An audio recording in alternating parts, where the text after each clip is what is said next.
স্বাস্থ্যসাথীকে আয়ুষ্মান ভারতে কনভার্ট করা এবং লক্ষ্মীর ভান্ডারকে অন্নপূর্ণা যোজনায় কনভার্ট করার কাজ শুরু করা। আগামীকাল বিকেলে নবান্ন থেকে আমি এবং সংশ্লিষ্ট দপ্তরের মাননীয় মন্ত্রী সিএস এফএস এবং অন্য আধিকারিকদের উপস্থিতিতে অগ্নিমিত্রা পাল এবং আমি একটি ফর্ম পাবলিশ করব, যেই ফর্ম অন্নপূর্ণা যোজনায় ফিল আপ করতে হবে এবং আমরা কালকেই বিস্তারিত বলবো। কারণ এনরোলমেন্ট যখন যত তাড়াতাড়ি করবেন তত বেনিফিট আমরা দিতে পারব। আমাদের অন্নপূর্ণা যোজনার প্রক্রিয়াটা শুরু হয়ে যাবে কাল থেকে। যেমন যেমন ফর্ম ফিল আপ হবে তেমন তেমন ৩,০০০ টাকা ট্রান্সফারও শুরু হয়ে যাবে।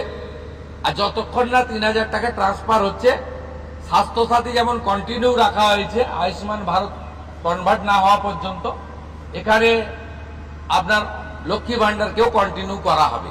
বিস্তারিত কালকে আপনারা জানতে পারবেন। ফর্মের কপিও আপনারা কালকে পাবেন। অফলাইন অনলাইন অবশ্যই থাকবে।